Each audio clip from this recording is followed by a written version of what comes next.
Halo teman-teman semua, balik lagi di YouTube channel saya. Nah, kali ini saya ingin sharing tentang ada satu cerita yang menurut saya sangat menarik gitu ya teman-teman. Dimana cerita ini adalah tentang supirnya si Lee Ka-shing ya teman-teman. Mungkin teman-teman ada yang sudah pernah dengar atau yang belum dengar. Nah, saya ingin cerita sedikit ya. Nah, menurut saya cerita ini sangat menarik. Kenapa? Karena si Lee Ka-shing ini kan adalah orang terkaya nomor 2 sekarang di Hong Kong teman-teman. Kalau teman-teman tahu Lee Ka-shing ini adalah konglomerat ya seperti kalau di Indonesia itu yang seperti Lipo gitu atau Chairul Tanjung gitu ya, yang punya hampir semua bisnis gitu, ada dari retail, properti, telekomunikasi, jadi dia menguasai di Hong Kong gitu teman-teman. Nah, cerita menariknya adalah jadi si supirnya ini sudah bekerja selama 30 tahun ikut si Lee Ka-shing teman-teman. Nah, jadi waktu tahun 2010-an gitu ya, saya tidak tahu tepatnya karena tidak diceritakan gitu. Nah, berita ini ditayangkan tahun 2015. Jadi Lee Ka-shing bilang supirnya ini ingin resign gitu ya teman-teman. Dia cukup sedih kenapa si supirnya mau resign, padahal supirnya masih bisa bekerja dan masih sehat gitu. Nah, dan si Lee Ka-shing ini merasa bahwa wah, kalau supirnya resign karena sudah mengikuti dia kerja selama 30 tahun, jadi dia ingin mengasih dia uang pensiun teman-teman senilai 2 juta Hong Kong dollar gitu teman-teman. Kalau kita rupiahin itu sekitar 3,6 M ya. Nah, yang lucunya adalah ketika si Lee Ka-shing ingin kasih dia uang pensiun, si supirnya ini nolak teman-teman. Wah, kaget dong si Lee Ka-shing, loh kok lu dikasih uang pensiun nolak? Nah, ternyata si supirnya Lee Ka-shing bilang, wah nggak usah ini bos, karena saya udah punya tabungan yang cukup untuk saya pensiun gitu, senilai 20 juta Hong Kong dollar. Jadi di mana itu kalau kita rupiahin, kalau satu Hong Kong dollar itu 1.800, itu ada 36 miliar rupiah teman-teman. Si Lee Ka-shing kaget dong, loh kok lu kerja dengan gaji 6.000 Hong Kong dollar, kok bisa sih punya uang sebanyak itu pas pensiun? Si Lee Ka-shing sangat surprise ya, sangat kaget gitu. Terus jadi ceritalah si supirnya Lee Ka-shing, dia bilang jadi gini bos, jadi pas saya dulu nyetir anterin bos di belakang, saya sering mendengar apa yang bos kerjakan gitu. Jadi ketika Lee Ka-shing beli tanah di daerah mana gitu ya, si supirnya ini juga ikut beli sedikit di dekat-dekat tanah yang Lee Ka-shing beli gitu teman-teman. Terus ketika bos Lee Ka-shing beli saham A gitu ya, kan kalau bos itu transaksi sahamnya udah nggak pakai sendiri gitu, pakai HP kayak kita gitu, tapi udah pakai buy call gitu. Kira-kira saya pengen beli saham A senilai 2 juta lot gitu, di harga berapa gitu kan. Nah, si supirnya ini diam-diam mengikuti apa yang si Lee Ka-shing beli teman-teman. Jadi dia ikut juga beli di saham A sedikit. Kalau Lee Ka-shing beli 1 juta lot, mungkin supirnya beli 10 lot gitu ya teman-teman. Nah, yang luar biasanya adalah, jadi supirnya ini ya biarin aja gitu dengan hasil yang dia tanam dari dulu gitu. Sampai ketika dia pensiun, dia mendapatkan uang total portofolio dia menjadi 36 miliar rupiah gitu. Jadi dia menolak uang pensiun yang dikasih oleh Lee Ka-shing. Lee Ka-shing pun terkejut. Wah, ternyata bukan cuman dedikasi kerja kamu yang bagus gitu, tanggung jawabnya yang bagus, kerjanya bagus. Ternyata orangnya memang bagus.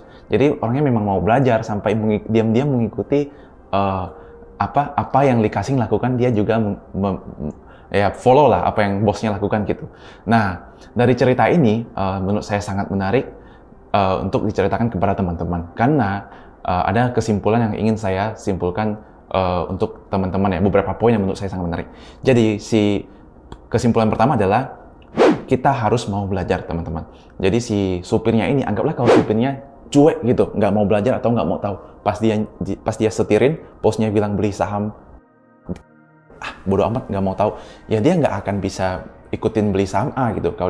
Jadi dari sini pasti orangnya si supir ini, dia open minded gitu. Dia mau belajar, dia mau pergi untuk buka sekuritas gitu, sampai beli saham A. Pasti itu ada effort yang dia keluarkan gitu ya, akhirnya bisa sampai mengikuti bos. Terus bosnya beli tanah di daerah mana, dia juga ikut beli sedikit di sebelah tanah tersebut. Ya kita tahu lah, ketika tanahnya sudah jadi dibangun dengan properti yang luar biasa, pasti harga di sebelahnya sudah lumayan naik gitu kan. Nah itu pasti ada effort yang dia keluarkan. Mungkin dia juga pergi ikut diam-diam survei ke tanah sana dan membeli sama dengan orang-orang di sekitar sana. Nah menurut saya pasti awalnya adalah bisa yang kita petik dari ceritanya adalah kita harus mau belajar teman-teman, agar kita tidak ya udah nggak mau tahu atau nggak bodoh amat gitu ya.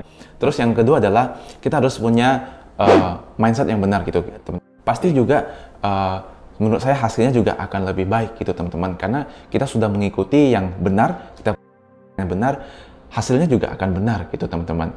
Nah, saya juga punya satu cerita menarik di mana mentor saya gitu teman-teman, ketika biasa kita istirahat atau pas saya lagi kerja lagi ngomongin investasi saham, dia sedikit ikut-ikut ngintip dengan apa yang kita bicarakan. Terus ketika saya lagi lihat baca laporan keuangan, dia juga dekatin, bilang ke saya, wah Pak Tommy, banyak benar uangnya. Padahal itu bukan uang saya, itu adalah laporan keuangan, cuman banyak angka aja sebenarnya.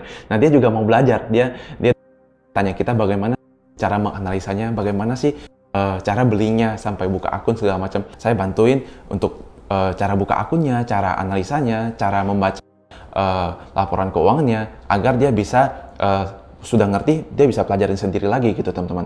Nah, menurut saya ini sangat baik, sangat bagus gitu. Terus yang ketiga adalah dia mau melakukan money management. Jadi saya yakin si Likasing ini meskipun supirnya Likasing tidak kasih tahu berapa uang yang dia sisihkan, saya yakin dia pasti menyisihkan gitu untuk masukin ke saham atau beli tanah mengikuti Pak Bosnya gitu ya, si Likasing itu. Nah, ini sangat penting teman-teman, karena ini mungkin ini mudah, tapi tidak mudah untuk dilakukan sekali, tapi tidak mudah untuk dilakukan sepanjang untuk komitmen gitu atau disiplin selama hidup kita gitu. Nah, yang keempat adalah dia mau investasi gitu ya. Jadi dia sudah belajar melakukan, dia mau investasi baru bisa menjadi portofolionya sebanyak hari ini gitu ketika 30 tahun mendatang. Nah, kalau dia nggak invest itu juga nggak bisa gitu. Nah, menurut saya dengan cerita OB saya, dia kan sudah tahu, dia sudah mau belajar dan punya mindset yang benar. Nah, sisanya adalah dia harus melakukan yang dua ini. Dia harus belajar untuk money management agar dia disiplin. Terus dia harus tetap melakukan investasi gitu agar kelak kalau OB saya punya kerjaan baru atau pensiun, dia sudah bisa lebih baik gitu. Nah, itu yang PR-nya dia lagi aja. PR-nya dia yang harus dilakukan secara terus-menerus gitu. Karena kalau tidak, ya udah apa yang saya kasih tahu dia ya percuma gitu. Dia tidak mau mempraktekkan hal yang saya kasih tahu gitu. Nah, yang terakhir adalah sabar gitu. Pasti kalau investasi kita tidak jauh dari kata sabar. Kenapa? Karena di investasi tidak ada yang instan gitu. Kalau si supirnya Likasing ketika beli, dia langsung jual, kita kan naik 10% dia jual, ya mungkin dia nggak akan punya uang sebanyak 36 miliar gitu. Karena ketika dia sabar, dia menjadi investor gitu, nah itu yang bisa menanamkan dia menuai hasil yang besar di kemudian hari gitu. Ya ibarat kita nanam alpukat aja teman-teman, atau nanam pohon mangga gitu kan. Nggak mungkin ketika kita tanam, kita kasih bibit, kita pupuk, minggu depan udah tiba-tiba berbuah gitu. Minimal pasti ada minimal setengah tahun sudah mulai tinggi, 9 bulan atau setahun sudah mulai berbuah. Baru bisa kita tuai buah itu, kita makan gitu teman-teman.